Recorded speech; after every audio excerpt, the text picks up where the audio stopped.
정부를 비롯해 모든 지자체가 재정을 운영하다 보면 남는 돈이 생깁니다. 이를 순세기의 잉여금이라고 하는데요. 여러 요인들에 의해 발생하는 이 같은 미집행 예산들의 규모가 지자체마다 수백억 원에 달한다고 합니다. 이 경북 경산에서는 순세기 잉여금 문제 해결을 위해서 주민들이 모였습니다. 오늘은 경산주민대외조직위원회 남수정 공동대표님 연결해서 관련 내용 듣도록 합니다. 연결되어 있습니다. 대표님 안녕하십니까? 네, 반갑습니다. 저는 우리 낸 세금 우리가 쓰자 경산주민대회 조직위원회 공동대표 남수정입니다. 네. 먼저 순세계 잉여금이 어떤 것인지 좀 구체적으로 알려주시고요. 왜 발생을 하는지도 궁금합니다. 설명을 부탁드립니다. 네, 순세객여금은 한 해의 세입 총액에서 실제로 집행한 금액과 내년에 써야 할 이월금 그리고 반납해야 되는 국비나 도비를 제외하고 남는 금액을 이야기를 합니다. 말 그대로 순수하게 남은 금액입니다. 이 네. 예산은 지자체가 원하면 지금 당장이라도 쓸 수 있는 돈이라고 보시면 되는데요. 경산을 예로 들어보면 2018년에는 731억, 2019년도 981억, 2020년도에는 997억, 2021년에는 770억 정도가 남았습니다. 이러한 순세객여금이 발생하는 것은 여러 이유가 있겠지만 핵심은 예산 편성에 있다고 할 수 있습니다. 세입 예산이 충분히 예상됨에도 불구하고 실제 수납액만큼 예산을 세입으로 잡지 않기 때문입니다. 경산의 2020년 결산을 예로 들어보면 네. 예상되는 세금이 1조 6천억이었고 실제로 이만큼의 세금이 거둬져서 실제 수납액도 1조 5,700억으로 거의 수납액이 98%에 해당합니다. 하지만 경산시의 예산안은 실제로 1조 4천억이었습니다. 말 그대로 관행적인 예산 편성과 집행으로 인해 발생하는 문제라고 할 수 있을 것 같습니다. 네. 자, 궁금한 부분들이 한두 개가 아닌데, 자, 이런 모든 지자체마다 정도의 차이가 있겠지만 순세계 잉여금이 이렇게 있을 텐데 어떤 점에서 문제가 있다고 보십니까? 지방 재정의 원칙은 수지 균형에 맞게 운영되는 게 핵심입니다. 네. 쉽게 설명하면 집안 살림, 즉 우리의 가계 재정은 아끼면 좋은 것이지만 지방 재정은 걷어들인 세금만큼 그 해에 모두 사용하는 것이 원칙입니다. 그것이 우리 주민들에게 행정 서비스로 돌아가야 되는 것이죠. 특히나 이제 서민 경제가 어려운 시기에는 적극적인 재정 정책이 필요합니다. 막대한 금액의 순세객여금으로 할 수 있는 정책들이 굉장히 많습니다. 네. 흔히 지자체에서 돈 없다 이야기할 게 아니라 효율적인 예산 집행으로 민생 위기를 극복할 수 있는 예산과 정책으로 우리 주민들에게 남는 세금은 돌아가야 된다고 생각합니다. 네. 말씀해 주신 순세계 잉여금은 경산시의 경우 지금 그러면 경산시가 다 갖고 있다는 말씀이시죠? 예, 올해 이제 거둬들인 세금 중에 쓰지 않고 남은 금액을 이제 순세객여금이라고 네. 하는 것이고, 그것은 또 내년에는 또 새로운 이제 예산으로 편성이 되는데요.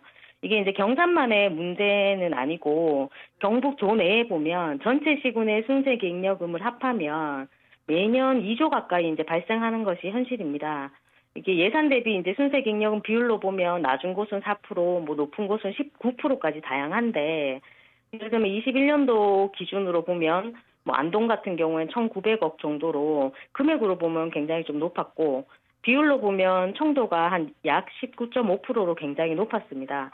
사실 경산 같은 경우에는 21년도 기준으로 770억이고 5.5% 정도 되는데 이 때문에 경산시에서는 경북 도내에서 타시도에 비해서는 비율로 보면 심각하지 않고 재정 건전성이 있다 이렇게 네. 주장하기도 하는데 실제로는 순세객여금은 쓰지 않고 남는 재정이기 때문에 타 시도랑 상대적 수치로 평가할 수는 없는 것 같습니다. 핵심은 매년 어느 지자체든 간에 수백억씩의 예산이 쓰이지 않고 이제 남는다는 것에 있는 것 같습니다. 예. 이월되는 부분은 빠지기 때문에 말 그대로 순수하게 남는 돈이잖아요. 그렇죠. 예산이죠. 그에 모두 쓸 네. 수 있도록 예산을 예. 이제 세우고 집행대책도 세웠어야 하는데 알겠습니다. 지자체들이 그렇게 하지 못하고 네. 궁금한 부분이 있는데요.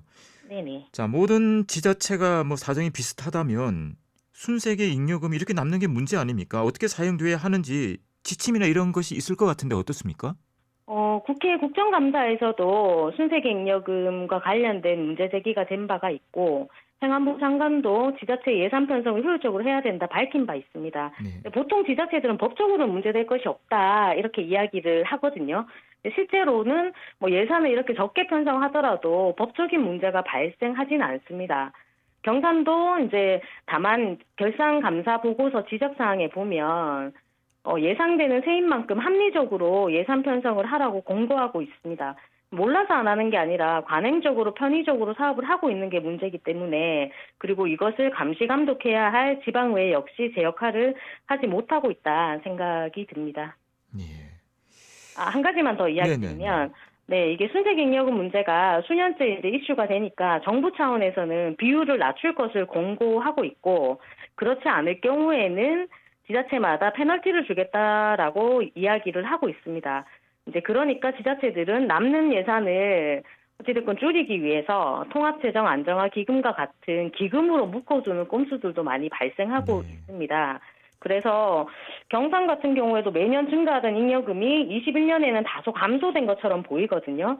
하지만 이게 이제 눈속임이고 결국 쓰지 않는 세금의 총액은 예년과 비슷했거든요. 그렇기 때문에 이렇게 묶어두는 기금에 대한 것들도 앞으로는 어떻게 제대로 잘 쓰이는지 감시 감독이 좀 필요할 것 같다는 생각이 듭니다. 네.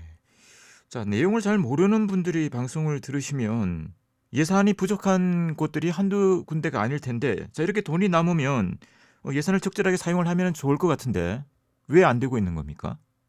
예를 들면 예산이라는 것이 아까 얘기했던 것처럼 처음부터 예산 편성에 이제 문제가 있었기 때문에 이런 것들이 추경 예산으로 이제 편성이 되다 보면 쪼개기 예산으로 될 수밖에 없고, 한 해에 우리가 살림을 살 때도 어느 정도의 예산을 규모로 생각하고 거기에 맞는 정책과 제도에 입각해서 예산을 그러니까 집행하게 되는데, 그런 부분들이 이 예산 편성에서부터 잘못되다 보니까 잘 되지 않는 부분들도 있고, 저희가 이제 주장하는 대안도 실제로 남는 예산은 그 해에 다 쓸 수 있도록 제도화하는 것이 좀 필요하다. 그리고 이런 것들을 결산 감사를 할 수 있도록 주민들이 의무화해서 이런 것들을 지방자치단체를 견제하는 역할이 필요하다 이렇게 생각이 듭니다. 네.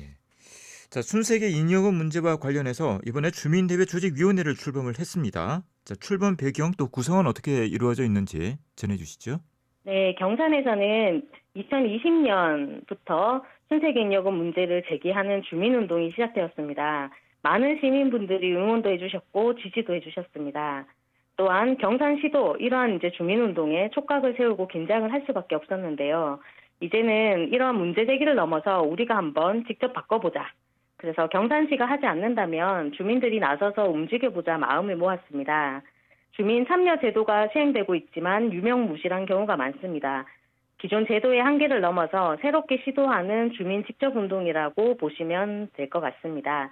현재는 경산민주단체협의회 소속 단체들과 진보당 경산시위원회가 조직위원회로 구성되어 있는데, 앞으로 희망하는 개인, 재단체들을 망라해서 점차 확대해 나갈 예정입니다. 네. 조직위에서 순세계 잉여금이 어떻게 쓰이기를 바란다 이런 요구안이 있을 것 같습니다. 네, 당연히 주민복지와 민생예산으로 쓰여지기를 희망하고 있습니다. 경산의 경우는 여성 청소년 위생용품 지원 조례가 10억이라는 예산을 이유로 시의회에서 부결된 바가 있습니다. 또한 타 지자체에서 진행되고 있는 복지 정책들이 경산에서는 시작조차 못하는 경우들이 많았습니다. 조직위원회가 진행하는 사업의 핵심은 우리가 처음부터 이것이 요구다라는 것을 결정하는 것이 아니라 우리 시의 예산과 정책을 주민들이 함께 결정하자는 것이 핵심입니다. 주민에게 권력을, 이것이 조직위원회 핵심 구호인데요. 우리 동네 수건사업, 민생 현안 문제, 환경 개선, 노동자 농민 문제, 주민들의 요구라면 무엇이든지 의제가 될 수 있을 것 같습니다. 저희가 7월에 조직위원회를 출범했고 이제 주민들을 대상으로 의견 수렴을 시작하고자 합니다. 직접 설문조사도 진행하고 이것을 통해서 주민 요구안을 정리하고 시와 시의회에 전달하려고 합니다. 또한 이러한 우리의 목소리를 광장에서 한번 모여서 올해 하반기에는 정치축제를 한번 만들어보면 어떨까 고민하고 있습니다. 그래서 한 명의 힘은 미약할 수 있지만 우리의 힘이 모이면 굉장히 큰 파도를 만들 수 있을 거라 생각하고 있습니다. 네. 자, 앞으로는 어떤 계획 갖고 있는지 듣고 인터뷰를 마무리하겠습니다. 네, 그 조직위원회는 24년도에 세 가지 사업을 좀 진행하고자 합니다. 첫 번째는 경산시에 남는 세금에 대한 주민 요구안을 수렴하고 이것을 실제로 우리 시의 정책으로 실현시키는 것입니다. 두 번째는 경산 주민들이 한자리에 모이는 원탁회의를 개최할 계획을 가지고 있습니다. 그리고 마지막으로 세 번째는 이러한 문제 제기를 넘어서 우리 주민들이 원하는 정책과 제도를 주민들의 힘으로 직접 만드는 주민 발안 조례 제정 운동까지 한번 나아가 보려고 합니다. 정치인에게 가장 큰 견제 세력은 권력이 아니라 바로 주민이어야 될 것 같습니다. 이것을 실현하는 주민 직접 운동에 많은 관심과 응원 당부드리겠습니다. 네, 말씀 여기까지 듣겠습니다. 고맙습니다. 네, 감사합니다. 네, 지금까지 경산주민대회 조직위원회 남수정 공동대표였습니다.